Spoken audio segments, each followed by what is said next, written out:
Of all the nightmares that nuclear safety experts have warned about for decades, one stands above the rest: a military projectile striking an active nuclear power plant. On the evening of March 17, 2026, that nightmare came uncomfortably close to reality. A projectile of unknown origin hit the grounds of the Bushehr nuclear power plant, Iran's only operational nuclear facility, located on the shores of the Persian Gulf. The reactor was running at full capacity. Inside it sat 72 metric tons of nuclear fuel and another 210 metric tons of spent fuel. Iranian authorities say no damage was caused, no radiation was released, and no one was hurt. But this incident is not merely a near miss at a power plant. It is a warning signal that the 18-day-old war between the United States, Israel, and Iran has crossed into territory where the consequences of a miscalculation could be measured not in casualties but in centuries of radioactive contamination. The strike occurred at approximately 7 in the evening local time on Tuesday, March 17, 2026.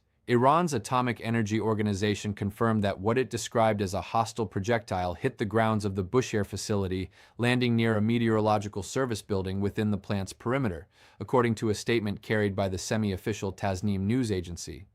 The organization stated that no financial, technical, or human damage had occurred and that no part of the plant itself was affected. Critically, Iran did not identify which country launched the projectile. Neither the Israeli military nor the United States Department of Defense had commented publicly on the incident in the hours that followed.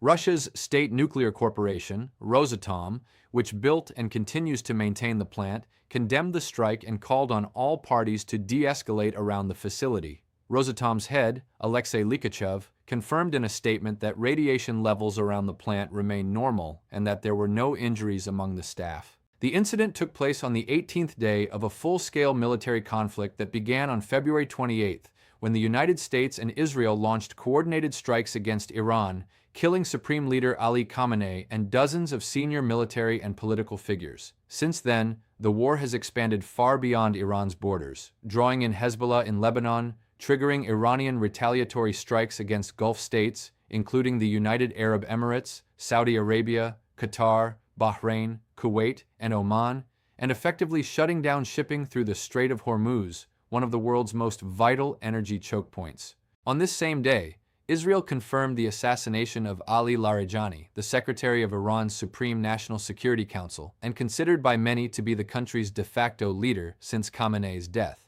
Iran confirmed Larijani's killing hours later, alongside that of Basij militia commander Gholamreza Soleimani. The Bushehr strike then occurred against a backdrop of relentless escalation, not de-escalation. The Bushehr nuclear power plant carries a history as tangled as the geopolitics surrounding it. Construction began in the 1970s under the Shah's government, led by the German company Kraftwerk Union, a subsidiary of Siemens. The project was abandoned after the 1979 Islamic Revolution and suffered further damage during the Iran-Iraq War in the 1980s, when Iraqi warplanes bombed the site multiple times. It sat dormant for years until Russia stepped in during the 1990s, with Rosatom eventually completing the reactor and bringing it online in 2011. The plant's 1,000-megawatt reactor has since operated under international safeguards, with the International Atomic Energy Agency conducting regular inspections.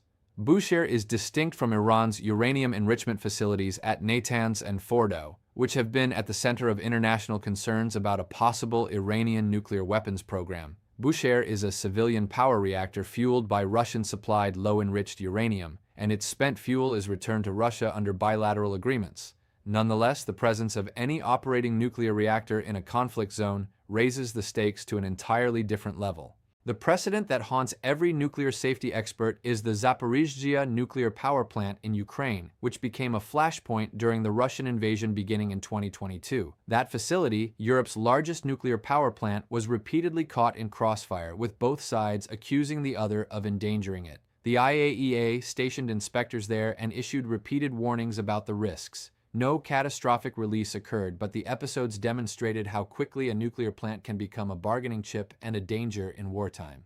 In the current conflict, concerns about Iran's nuclear infrastructure surfaced from the very first day. On February 28, Iranian state media reported that the city of Bushehr itself came under missile attack. The The IAEA's Director General Rafael Grossi stated on March 2nd that there was no indication that any of Iran's nuclear installations had been damaged or directly targeted, though he urged maximum restraint. Rosatom's Likhachev warned on March 3rd that a direct strike on Bushehr would constitute a regional-scale disaster, given the quantities of fissile material inside the operating reactor. The chessboard around Bushehr involves far more players than simply those lobbing projectiles. The United States and Israel launched what Washington calls Operation Epic Fury, with declared objectives of neutralizing Iran's nuclear weapons potential, destroying its ballistic missile infrastructure, and, according to statements from both President Trump and Israeli Prime Minister Benjamin Netanyahu, encouraging regime change. The campaign has been devastating in military terms.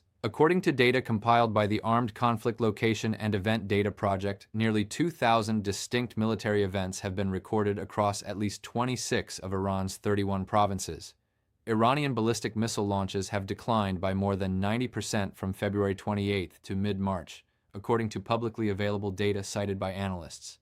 The White House has described the campaign as yielding massive results. Iran, under its new supreme leader Mojtaba Khamenei, the 56-year-old son of the slain Ali Khamenei, has pursued a strategy of retaliation on multiple fronts. The Islamic Revolutionary Guard Corps has fired hundreds of missiles and drones at Israel, U.S. military bases across the Gulf region, and civilian and energy infrastructure in neighboring states. Iran has effectively closed the Strait of Hormuz, declaring that no vessel linked to the United States, Israel, or their allies would be allowed through. The IRGC spokesperson warned that oil should be expected at $200 per barrel.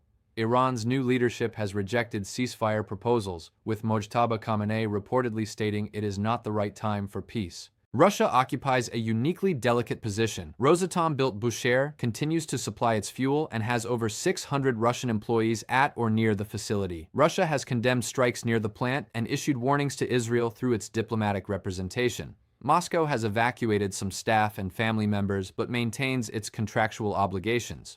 Rosatom's Likhachev acknowledged the situation is complex but under control, while noting that construction of 2 new reactor units at Bushehr has been suspended due to the airstrikes. The International Atomic Energy Agency serves as the international community's eyes on nuclear safety. Grossi has activated the IAEA's Incident and Emergency Center, placed regional safety monitoring networks on alert, and confirmed that no elevation of radiation levels has been detected in countries bordering Iran. But the IAEA's capacity to inspect or monitor facilities inside an active war zone is severely constrained, particularly given Iran's nationwide internet shutdown, now in its 18th day. The Gulf states find themselves in an extraordinarily difficult position.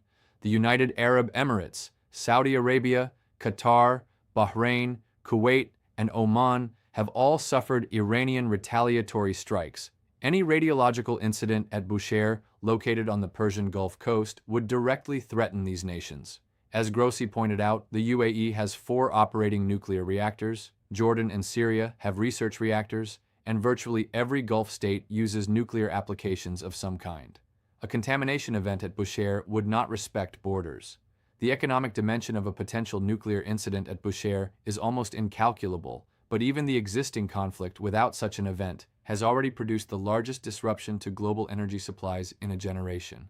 The International Energy Agency's March 2026 oil market report describes the situation starkly, with crude and oil product flows through the Strait of Hormuz plunging from approximately 20 million barrels per day before the war to a trickle. Gulf countries have been forced to cut total oil production by at least 10 million barrels per day. Global oil supply is projected to drop by 8 million barrels per day in March alone, the IEA estimates. Brent crude futures surged to nearly $120 per barrel before settling around $103 per barrel at the time of writing, according to the IEA report, representing a roughly 40% increase since the war began. The economic reverberations extend far beyond the price of crude. According to modeling by Goldman Sachs economists cited by Axios, even a scenario where Brent averages $98 per barrel in March and April would raise the 2026 U.S. inflation forecast by 0.8 of a percentage point and trim GDP growth. Oxford Economics modeled a more extreme scenario with prices averaging $140 per barrel for 2 months, finding it would push the Eurozone, the United Kingdom, and Japan into economic contraction. Goldman Sachs raised its probability estimate for a U.S. recession this year to 25%. IEA member countries agreed on March 11 to release an unprecedented 400 million barrels of oil from emergency reserves, but as IEA Executive Director Fatih Birol cautioned, this is a stopgap, not a solution. At current global consumption rates of roughly 105 million barrels per day, 400 million barrels covers less than 4 days. The real remedy, Birol emphasized, is the resumption of transit through the Strait of Hormuz. A radiological event at Bushehr would compound this crisis exponentially. The Persian Gulf's desalination plants, which provide drinking water for millions across the Arabian Peninsula, would face potential contamination. Fishing industries, tourism, and coastal commerce would be devastated. Insurance premiums for maritime operations in the region, already soaring due to war risk surcharges, would become prohibitive. The economic modeling for such a scenario is virtually non-existent because it has never happened. But analysts at Control Risks have noted that any direct hit on the facility could trigger contamination threats and regional energy shortages beyond what markets are currently pricing in. The spectrum of expert opinion on what the Bushehr incident means and where this conflict is heading is wide and deeply divided. According to analysts at Al Jazeera, the U.S.-Israeli campaign has been methodical and effective in degrading Iran's military capabilities. An opinion piece published on March 16 argued that every aspect of Iran's ability to project regional power is being successfully degraded, noting that the U.S. is now flying non-stealth B-1 bombers over Iranian airspace, a decision that signals near total confidence in air dominance. This perspective holds that the campaign is achieving its stated military objectives, even if the political aftermath remains uncertain. On the other side, analysts at the National Iranian-American Council have argued that the war's objectives remain dangerously unclear. Ryan Costello, the organization's policy director, told Al Jazeera that Trump's rejection of Mojtaba Khamenei as supreme leader may have inadvertently strengthened the new leader's position by framing the succession as a question of defending Iranian sovereignty rather than choosing the most qualified candidate. On the nuclear safety question specifically, Rosatom's Likhachev has been the most explicit voice of alarm. He stated in early March that a strike on the reactor would be a regional-scale disaster, citing the 72 metric tons of fuel and 210 metric tons of spent fuel inside the facility. Independent nuclear safety experts broadly concur with this assessment. According to reporting by NUCNet, the IAEA's Regional Safety Monitoring Network has detected no radiation anomalies to date, but the agency's ability to guarantee this in a protracted conflict is limited. Military strategists offer divergent views on the conflict's trajectory. Hamidreza Azizi, a visiting fellow at the German Institute for International and Security Affairs, told Al Jazeera that Tehran's central calculation may be that Gulf states and Israel will exhaust their defensive capabilities before Iran runs out of missiles. David DeRoche, an associate professor at the National Defense University, argued that Iran's reduced missile launches reflect genuine degradation of capacity, not strategic patience.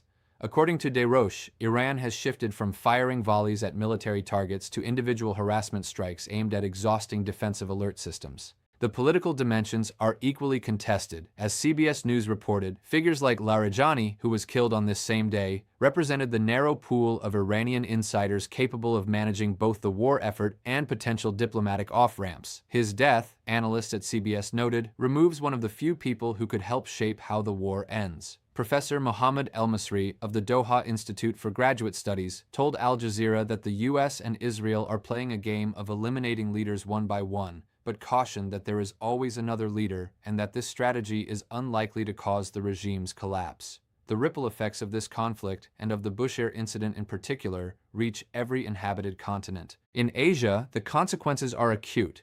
China receives approximately a third of its oil through the Strait of Hormuz and holds about 1 billion barrels in reserve, roughly a few months of supply. Japan, which sources about 70% of its crude from Middle Eastern suppliers via the strait, has declared it will release 80 million barrels from its national and private reserves. South Korean President Lee Jae-myung said on March 17 that the country must prepare worst-case scenario energy conservation measures as the conflict expands beyond initial expectations. In Europe, the energy crisis echoes the disruptions caused by the Russia-Ukraine war. According to data cited by Al Jazeera, approximately 12 to 14% of Europe's liquefied natural gas supply comes from Qatar through the Strait of Hormuz.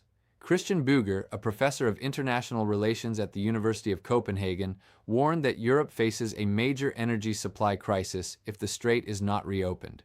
The European Union, however, has stopped short of committing military assets to reopen the waterway, with its top diplomat Kaja Kallas stating that Europe has no interest in an open-ended war. In the broader Middle East, the humanitarian toll continues to mount. As of mid-March, according to the Henga Organization for Human Rights, more than 4,400 members of Iranian military forces have been killed. Iranian authorities have reported over 1,300 civilian deaths. The conflict has expanded into Lebanon, where Israel launched a ground invasion of the south on March 17th, and Hezbollah continues to fire rockets into Israeli territory. Hundreds of people have been killed in Lebanon since the escalation began. The United Kingdom has authorized the use of its bases at Diego Garcia and RAF Fairford for U.S. operations, according to a House of Commons library briefing, while maintaining it will not be drawn into the wider war. Ukraine, experienced in countering Iranian-style drones, has deployed anti-drone units to Qatar, the UAE, and Saudi Arabia, according to Al Jazeera. The Bushehr incident adds a new dimension to these already cascading effects. If a future strike were to breach the reactor's containment, the prevailing winds and ocean currents of the Persian Gulf would carry contamination toward the coasts of Kuwait,